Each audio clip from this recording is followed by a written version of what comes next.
하나님의 말씀에서 우리 삶의 희망의 큰 빛, 또 한국교회, 우리 사회, 오늘의 세계에 희망의 큰 문이 보이기를 주의 이름으로 축원합니다. 사람은 종교적인 존재입니다. 이유는 우리 기독교 신앙의 가르침으로 아주 명확합니다. 하나님께서 사람을 창조하실 때 사람에게 하나님의 형상을 주셨습니다. 그것 때문에 사람은 명시적으로 하나님을 믿는 사람이든 믿지 않는 사람이든 또는 그 어떤 다른 종교를 갖고 있는 사람이든 절대자 하나님, 삼위일체 하나님에 대한 마음의 그리움을 가지고 있습니다. 아담과 하와가 범죄하고 나서 에덴의 동편으로 추방이 됐지요. 그러니까 문화인류학적으로 우리 기독교 신앙의 각도에서 해석을 한번 해본다면 사람은 해질녘 서쪽을 보면 누구나 다 그리움을 갖습니다. 말하자면 인간 인류가 추방된 그 원래 살던 그 에덴 그 서쪽 방향을 그리워하기 때문에 그렇다고 해석할 수도 있습니다. 세상에 수많은 종교가 있는데 그 모든 종교는 두 가지로 구분할 수 있습니다. 첫 번째가 계시 종교입니다. 이거는 하나님이 먼저 사람을 찾아오시는 것입니다. 그 다음에 두 번째는 자연 종교인데 이거는 사람이 신이 어디 있나, 절대자가 어디 있나 그러면서 사람이 신을 찾아가는 것입니다. 우리 기독교는 계시의 종교입니다. 그러니까 우리가 하나님을 전혀 알지 못할 때 하나님께서 먼저 우리를 찾아오셔서 당신을 보여주신 거지요. 여타 다른 종교들을 자연 종교라고 할 수 있는데 모든 자연 종교는 사람이 가진 희망을 투영해서 그거를 대입해서 신을 만듭니다. 삶이 고달프잖아요. 또 삶에 이런저런 어려움이 많잖아요. 거기에 비해서 사람은 너무나 약합니다. 그래서 아주 강한 어떤 것을 신으로 섬기고 또 그렇게 강한 신을 찾습니다. 그래서 짐승들 중에서 가장 강한 센 호랑이라든지 코끼리라든지 또는 독수리라든지 이런 거를 신적인 존재로 섬기기도 하죠. 엄청나게 큰 산, 요즘은 사람이 어떤 산이든 다 등산을 합니다만 그럼에도 불구하고 굉장히 큰 산, 사람이 범접하기 힘든 그런 거를 뭔가 영적인 힘이 서린 곳이다. 그래서 영산 이렇게 하면서 또 산을 신으로 숭배도 하고 이런 게 다 그런 종류입니다. 그러니까 사람이 가진 자기 삶의 소원을 거기에다가 집어넣어서 그래서 신적인 존재로 섬기는 거지요. 그런데 이런 자연 종교로는 사람이 가진 근본적인 문제를 해결할 수 없습니다. 사람이란 존재의 근본적인 불행, 그 모든 원인은 죄의 문제고 그래서 죄가 해결돼야 구원을 받을 수 있는데 자연 종교로는 죄를 해결할 수 없고 구원을 얻을 수 없습니다. 죄악에 물든 인간이 상태가 어떤지 또 그런 사람이 자연 종교적인 방식으로 하나님을 찾는 그 모습이 어떤지 로마서 1장에 기록된 말씀으로 한번 살펴보겠습니다. 로마서 1장 18절부터 23절에서 우리는 두 가지를 배울 수 있습니다. 첫 번째는 하나님께서 당신을 이렇게 저렇게 여러 가지 방식으로 보여주셨다 하는 것하고 그런데 그거를 근거로 하나님을 찾아가는 게 그게 길이 될 수 없다. 이 두 가지를 로마서 1장 18절부터 23절에서 배울 수 있습니다. 먼저 19절, 20절에 보면 이렇게 기록이 되어 있습니다. 하나님을 알만한 것이 그들 속에 보인다. 하나님께서 이를 사람들에게 옛날부터 창세로부터 하나님께서 당신의 능력과 신성을 보여주셨다. 그건 두 가지입니다. 첫 번째는 사람 속에 있는 양심 또는 하나님의 형상이고, 그리고 두 번째는 자연 만물, 이 피조물을 보면 조물주가 계시구나. 어떤 분이 이걸 만드셨구나. 그렇게 자연 만물에서 하나님이 계시다는 것을 보여주셨다는 거예요. 자, 그런데 두 번째로 이런 지식을 근거로 하나님을 찾아가는 게 언제나 엉뚱한 길로 갑니다. 18절에 보니까 불의로 진리를 막습니다. 그리고 경건하지 않습니다. 그리고 특별히 21절부터 23절에 보면 이런 자연 종교적 시도가 어떤 모습인지 아주 잘 기록이 되어 있습니다. 하나님을 알되 하나님을 영화롭게도 아니하며 감사하지도 아니하고, 오히려 그 생각이 허망해지고 마음이 미련해서 더 어두워지고 스스로 지혜 있다고 생각을 하는데 사실상 어리석게 되고, 그리고 썩어지지 않는 하나님의 영광, 그렇죠. 하나님의 영광은 썩을 수 없고 낡을 수 없지요. 그런데 그 하나님의 영광을 썩어질 것으로 바꾼다는 거예요. 썩어질 사람, 새나 짐승과 기어다니는 동물 모양의 우상으로 바꾸었다. 사람은 어떤 나라의 큰 권력자 황제를 신처럼 섬기기도 하고, 말씀드린 대로 독수리 또는 가장 강한 어떤 짐승을 신으로 섬기기도 하고, 또 동양이나 서양이나 뱀은 신령한 동물로 많이 생각을 했고, 그래서 뱀을 신처럼 섬기기도 합니다. 여러분, 이게 바로 자연 종교가 어떤 모습으로 나타나는지 하는 모습입니다. 자, 우리가 믿는 기독교 신앙은 말씀드린 대로 자연 종교와 대비적으로 계시 종교라 그래요. 하나님이 먼저 우리를 찾아오신 건데 요한복음 1장에 아주 정확하게 이 내용이 기록이 되어 있습니다. 자, 태초에 말씀이 계셨습니다. 근데 그 말씀이 곧 하나님이십니다. 그리고 그 말씀 안에 생명이 있었고, 이 생명이 사람들, 이 죄로 어두워진 세상에 빛으로 비쳤습니다. 그리고 특별히 14절, 말씀이 육신이 돼서 우리 사람들 사이에 이사 오셔서 사시게 됐습니다. 그분이 바로 예수 그리스도시지요. 그래서 원래 하나님을 본 사람이 아무도 없습니다. 그런데 이 세상에 사람 몸을 입고 오신 하나님의 독생자 예수 그리스도께서 하나님을 보여주신 거예요. 계시하신 거지요. 이게 기독교 신앙입니다. 성도 여러분들이요, 2022년 대림절 설교를 제가 말씀과 희망이라는 주제로 연속적으로 설교하고 있습니다. 오늘이 세 번째 설교입니다. 자, 기독교 신앙의 근본에, 기독교 신앙의 심장 부분에 말씀이 있습니다. 이 말씀은 곧 삼위일체 하나님을 가리키는 것인데요, 바로 거기에서 희망이 나옵니다. 오늘날을 가리키는 표현으로 불확실하고 불안한 시대다, 이렇게 간단하게 표현하면 아주 정확할 것입니다. 이런 시대에 희망을 어디서 찾을 수 있을까요? 희망은 성경 말씀, 그 하나님 그분에게서 희망이 나옵니다. 자, 그러면 기독교 신앙의 본질이 무엇인지, 제일 중심되는 것이 무엇인지 그 핵심에 관해서 살펴보겠습니다. 자, 제가 5가지 단어를 말씀드립니다. 기독교 신앙은 계시에서 시작됩니다. 그리고 하나님이 당신을 보여주시는 계시를 우리가 알아차려야 될 거 아니겠어요? 인식해야 될 거 아니겠어요?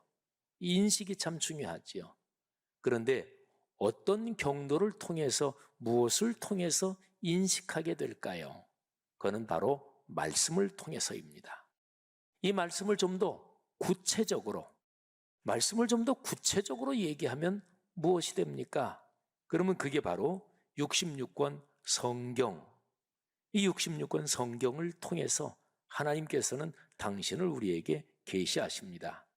그리고 이 성경 말씀이 여러분과 저 그리스도인의 삶에서 살아 움직이는 거, 이 성경 말씀이 이 책에 기록된 성경 지식이 아니라 내 삶에 힘을 주고 내 삶을 변화시키고 내 삶을 지켜주고 나에게 복을 주는 나의 말씀이 되는 것, 그게 바로 말씀 묵상입니다.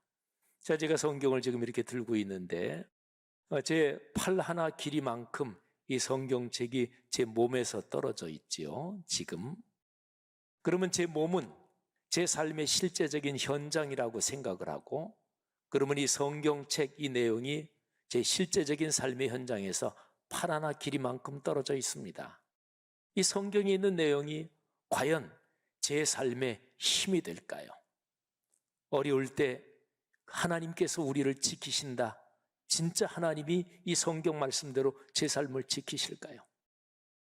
내가 병들었을 때 주님께 기도해서 내 병이 치유받을 수 있을까요? 내 아들, 딸, 손녀, 손자가 어려움에 처했을 때 할머니, 할아버지, 아버지, 엄마가 기도하면 하나님께서 이 성경에 기록한 대로 그 기도를 들으실까요? 자, 이 말씀이 내 삶이 돼야 되잖아요. 근데 이 거리만큼 이 말씀이 내게 와서 내 삶에 작동하는 게 참 힘듭니다. 그런데 그렇게 하는 그 길이 바로 말씀 묵상입니다. 요즘 제가 설교하면서 성도 여러분들한테 직접적으로 약간 찔리는 얘기를 제가 요즘 많이 하죠. 말씀 묵상은 공예배의 설교를 듣고 말씀 좋다, 오늘 설교 참 좋은 내용 배웠네, 이 정도로 되면 안 돼요. 공예배의 설교를 듣고 묵상을 하면서 이 말씀이 내 삶에는 어떻게 적용돼야 되나, 오늘 설교 말씀을 듣고 내가 어떻게 살아야 되나, 이렇게 묵상해야 공예배에서 선포된 말씀이 내 말씀이 돼요. 그 다음에 또 하나 중요한 거, 동네 세매줄 성경을 통해서 말씀을 묵상하는 것입니다. 매일 내가. 동네 세매줄 성경 아니고 어떤 걸 가지고 묵상해도 괜찮아요. 성경 직접 보고 묵상해도 되고 이런저런 다른 자료 통해서. 우리 교회에서 이제 동네 세매줄 성경 발간했으니까. 그러니까 매일 내가 말씀을 묵상해야 이 성경에 있는 내용이 내 삶으로 다가옵니다. 우리 교회 성도 여러분들 중에서 아직까지 동네 세매줄 성경 가지고 있지 않은 분들 여기 계시지요. 이럴 때는 표정 관리 잘 하셔야 돼요. 하긴 표정 관리 잘 안 하셔도 돼요. 제가 여러분들 표정을 다 알지 못하니까. 근데 왜 동네 세매줄 성경을 아직까지 안 가지고 있을까요? 담임 목사가 설교할 때 말씀 묵상하는 게 중요합니다. 그리고 동네 세매줄 성경 얘기하는데 성도들이 심정이 그렇겠지요. 그 목사님이 얘기하시니까 맞는 얘기라고 저도 인정합니다. 그런데 삶이 바쁘네요. 설교 들을 때는 좀 해야 되나 이렇게 생각이 또 있지만 하루에 또 아침에 출근하고 저녁 때 시간을 내려 그래도 이게 저렇게 쉽질 않네요. 그 정도의 심정이겠지요. 그런데 여러분, 제가 아까 말씀드린 대로 이 성경 말씀에 아름답고 귀한 축복들이 있다니까요. 이렇게 한번 바꿔서 상황을 설정해 볼까요? 여러분이 걸어가시는 인생 여정, 그 직종 또는 그 직업, 회사든 사업을 하시든 거기에서 내가 원하는 진짜로 훌륭하게 성공한 사람을 한 사람 또는 몇 사람 떠올려 보십시오. 존경도 받고 성공한 사람이에요. 여러분의 직종에서 사업하는 어느 그룹의 회장도 좋고, 또는 학자들은 어느 교수님도 좋고, 예술가는 어떤 세계적인 연주자도 좋고, 그런데 그 사람이 내가 지금까지 이 길을 걸어오면서 성공한 비결을 내가 강연을 하겠다. 그러면 거기 가야 돼요? 말아야 돼요? 당연히 가죠. 시간 당연히 내지요. 그 강연에 가는데 비용이 들어도 당연히 가지요. 더 직접적으로 얘기해 볼까요? 여러분의 아들, 딸, 손녀, 손자 지금 한참 대학 입시철인데 쪽집게 과외가 효과가 있나요, 없나요? 있어요. 쪽집게 과외. 몇백만 원, 1,000만 원 넘어줘도 그게 효과가 있습니다. 그 쪽집게 과외하시는 분들은 초 전문가들이에요. 그러니까 그런 분들이 찍어주고 상담해주고 하면 실제로 입시에서 조금 점수차로 떨어지기도 하고 붙기도 하는데, 그런데 내 아들, 딸, 손녀, 손자 지금 입시와 연관된 문제다. 그런데 그런 중요한 어떤 한 타임에 강의 또는 과외가 있다. 그러면 돈 내고 가지요. 그잖아요. 자, 그러면 다시 왜 이 성경 말씀을 묵상하지 않는 것일까요? 왜 동네 세매줄 성경을 아직까지 가지고 있지 않은 것일까요? 네, 그거는 인식이 없어서 그래. 깨달음이 없어서 그래요. 우리는 다 알지요. 근데 아는 거하고 이게 어느 때 확 깨달아져서 그래서 이건 해야 되는구나. 이게 깨달음이에요. 제가 한 3달 전부터 하루에 10km씩 걸어요. 고속 속보로. 그러니까 한 90분 만에 10km 걸으면 이게 시속 6.5km, 6.7km. 러닝머신에서 걸으시는 분들 시속 6. 몇 킬로 하면 속도 대강 아시죠? 근데 러닝머신보다 그 도로 걷는 게 더 힘들죠. 러닝머신은 계속 길이 와주니까. 근데 제가 한 3달 전에 어떤 깨달음이 들은 거예요. 그래. 이 인생길 걸으면서 남은 사역 여정 잘 하려면 건강 잘 챙겨야 되겠다. 그래서 하루 10km씩 걸어요. 거의 6일, 어떨 때는 7일 내내 다 걷습니다. 주일날 사역 끝나고 저녁 늦어도 8시, 9시에도 나가서 걷고. 왜 그럴까요? 깨달음이 있어서 그래요. 저는 담임 목사로서 간절히 원하고 있습니다. 하나님, 우리 교회 성도들 한 사람도 빠짐없이 동네 세매줄 성경 가지고 말씀 묵상하도록, 이 묵상을 해야 내 삶이 복을 받는다, 이런 깨달음이 오게 하옵소서. 이건 설득으로 안 돼요. 담임 목사가 아무리 잔소리해도 성도들 중에 안 하는 사람이 있어요. 왜? 깨달음이 없어서 그래요. 사랑하시는 여러분, 공예배의 말씀을 듣고 여러분의 삶으로 이어지도록 묵상하는 축복이 있기를 바랍니다. 동네 세매줄 성경 가지고 말씀을 묵상하면서 여러분 자신과 아들, 딸, 손녀, 손자 가문 대대로 복을 받으시기를 주의 이름으로 축원합니다. 자, 오늘 본문 말씀을 살펴봅시다. 오병이어의 기적 사건이에요. 예수님께서 수많은 사람들을 가르치십니다. 그런데 날이 저물었습니다. 식사할 때가 지났어요. 예수님이 사람들을 가르친 장소는 민가랑 좀 떨어진 이런 산기슭, 그리고 갈릴리 바다가 보이는 그런 지점이었을 것입니다. 제자들이 주님께 말씀드리는 거예요. 선생님, 주님, 날이 저물었습니다. 사람들을 좀 빨리 보내서 마을로 가서 먹을 것도 사 먹고, 또 이제 날이 저물었으니까 잠잘 곳도 찾게 해야 되겠습니다. 그랬더니 예수님이 뜬금없이, 그리고 진짜로 가능하지도 않은 얘기를 하십니다. 보낼 것 없고 너희가 먹을 걸 줘라. 근데 남자만 5,000명이 있었다고 그랬으니까 여자 어린아이 합치면 2만 명 정도가 있었습니다. 사실은 불가능하지요. 여러분, 그 오늘 성경 말씀에서 제가 가장 중요한 내용을 중심으로 한번 요약을 해보겠습니다. 먼저 예수님과 제자들의 대화 부분을 한번 보겠습니다. 자, 예수님께서 하시는 말씀이 이런 거예요.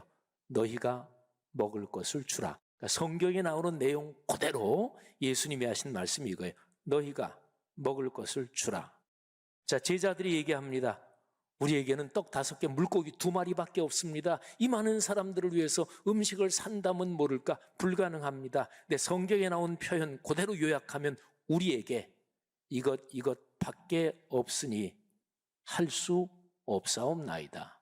여러분 잘 보세요. 인생에서 성공하는 사람은 마음의 태도가 어떨까요? 하다가 힘들고 어려우면 이거는 할 수 없어.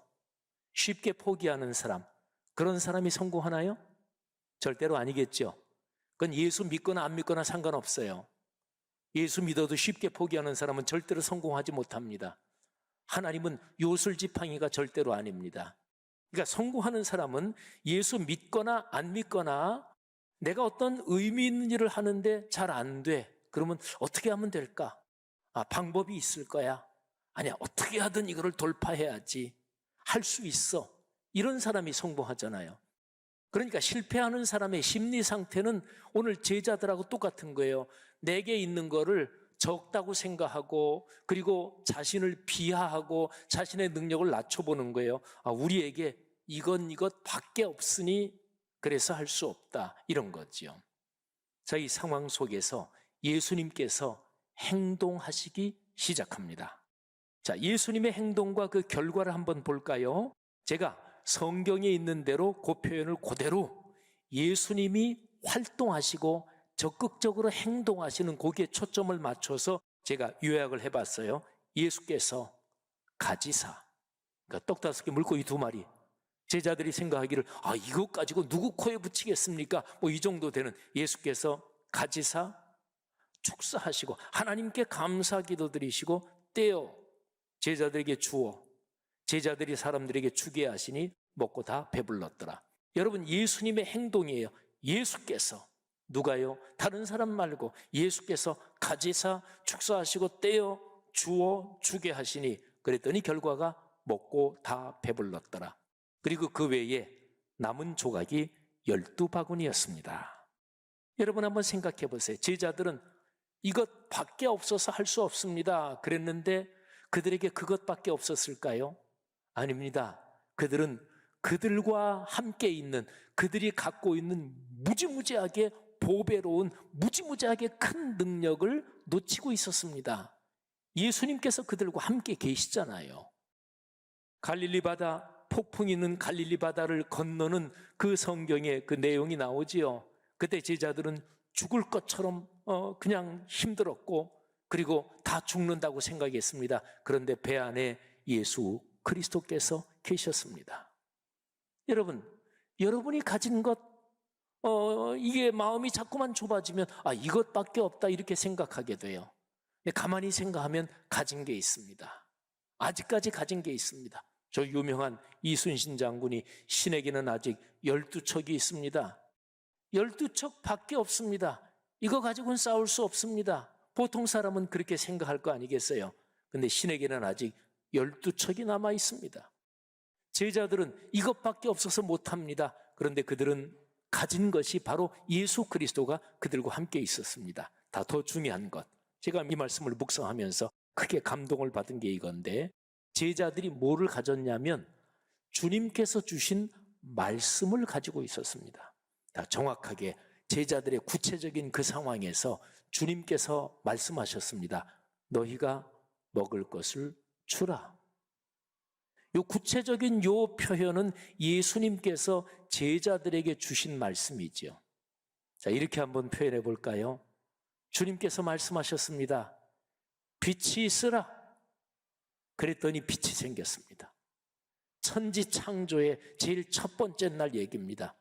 빛이 있으라. 그 말씀하신 주님께서 지금 제자들에게 말씀하신 거예요. 너희가 먹을 것을 주라. 주님이 빈말하실까요? 주님이 공수표 날리실까요? 주님이 그냥 농담하신 것일까요?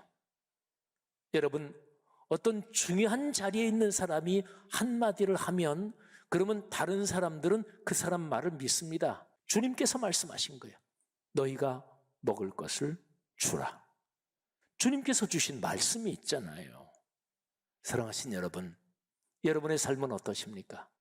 적어도 공예배의 설교에서 설교를 들으면서 내 마음에 깊이 와닿은 말씀은 하나님께서 여러분에게 주신 구체적인 말씀이에요. 그 말씀은 붙잡아야 돼요.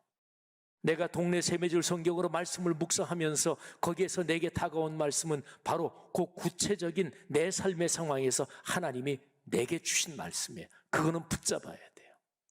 사랑하신 여러분, 하나님의 말씀을 붙잡고 그리고 여러분의 삶에서 하나님이 주시는 축복을 넉넉하게 이루어 가실 수 있기를 주님의 이름으로 축복합니다. 하나님께서 여러분을 축복하십니다. 하나님께서 성령으로 여러분의 삶에 함께 계셔요. 그리고 말씀 묵상을 통해서 여러분의 삶에서 하나님께서 일하십니다.